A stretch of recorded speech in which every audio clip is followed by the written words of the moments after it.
j'ai pas eu toutes les mêmes réactions aujourd'hui que j'avais il y a 1 an et demi, 2 ans, tu vois. Parce que là, par exemple, c'est tout con, mais le passage sur M6, je sais pas si tu as eu l'occasion de le voir, mais il est vachement positif à mon égard. C'est-à-dire que tu as vraiment le truc de. Alors, l'OFM, c'est quoi? Enfin, OnlyFans, c'est quoi? L'OFM, c'est quoi? Ah, les formateurs de Dubaï, c'est des escrocs. Mais il n'y a pas que des escrocs, pardon. Il y a aussi un mec en France, à Paris, qui fait les choses bien. On l'a rencontré, interview, très cool. Trop bien. C'est pas donné à la télé forcément. Mais c'est pas donné du tout. Sur M6, devant 600 000 personnes, qu'un journaliste dise non, par contre, j'ai été agréablement surpris de voir que, en fait, ça existe des gens qui payent leurs impôts, parce que pour eux, c'est une preuve de noblesse. Bon, je suis pas forcément d'accord, mais je peux comprendre. Parce que t'es basé en France, du coup. Pour l'instant, ouais. Après, dit, avec un site de X, je pense qu'on va partir. Pas pour, encore une fois, là, les gens vont dire, ah ouais, donc t'es incroyable avec ce que t'as dit. Non, c'est juste que les gars, que la réalité est complexe et multifactorielle. Donc je sais que quand on a un cerveau de singe, c'est compliqué, mais je pense que les gens qui ont plus de 80 QI, ils comprendront. C'est même pas forcément l'aspect fiscal, même si oui, ça contribue.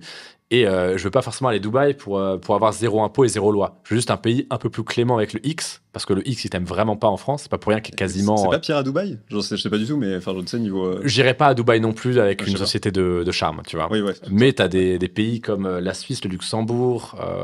T'as beaucoup de pays qui, je pense, ça a étudié. Et là, justement, tu vois, juste avant, je suis venu avec ma valise et tout. Je t'ai dit, j'étais avec un cabinet d'avocats. Je suis allé voir un cabinet d'avocats justement pour voir ce qui était possible de faire. Je paierais toujours ma TVA, hein, je serais toujours OK avec l'État français. Mais je pense qu'il y a toujours une meilleure alternative que la France. Ça ne veut pas dire que tout ce que j'ai dit jusque-là, je ne le pense plus et que je m'étais trompé. Il faut grandir un peu, les gars. Mais je pense que, pareil, ce que je disais il y a 2 ans, c'était valable parce que je n'étais pas encore vraiment dans le X, parce que je voulais profiter de l'effet de levier, donc tu peux pas vraiment profiter quand tu fais du X, parce que j'étais pas un personnage médiatiquement exposé, et plus tu t'exposes, plus l'administration fiscale a un peu les crocs contre toi, parce qu'elle veut enlever ce sourire c'est un vrai de truc, ta ça gueule. Ouais, bien sûr, évidemment. Parce que du coup, toi, t'as eu plusieurs, pas forcément contrôles, mais je veux dire, j'ai eu plusieurs interactions, disons, avec l'administration. On interagit, ouais. On interagit. Pour l'instant, je m'en sors plus que bien parce que j'ai fait le choix en fait en 2020 de me dire vas-y, je vais être carré, quitte à ce que ça me coûte plus, quitte à des fois me dire putain là je paye beaucoup. Ça paye aujourd'hui, je suis très content. Mais c'est vrai que j'ai pas envie, même si ces emmerdes se passent bien, parce qu'encore une fois j'ai fait bien les choses, j'ai pas envie de les avoir toute ma vie parce que c'est quand ça me gavait, tu vois. Okay. Oui, je suis le seul qui est resté en France de mon domaine.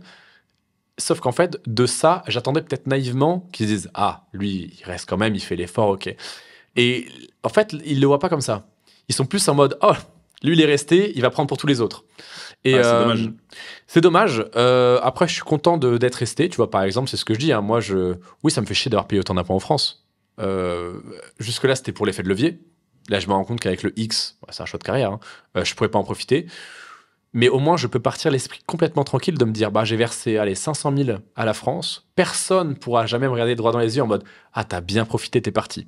Non, j'ai contribué 25 fois plus que tu le feras en toute ta vie. Très largement. Donc, tes jugements de morale, tu te les gardes. Donc, moi, je me sens bien avec moi-même. Personne ne pourra rien me dire. Et je vais peut-être, effectivement, m'expatrier.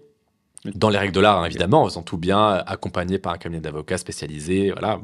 Au cas où vous passez ici, chers amis de la DGFIP. Mais voilà, j'aurais payé ce que je considère devoir. Je partirais à l'esprit tranquille. T'es en réflexion, quoi. Il n'y a pas d'urgence non plus. Je pourrais exploser, surtout sans me dire on va me prendre 70%. Quoi.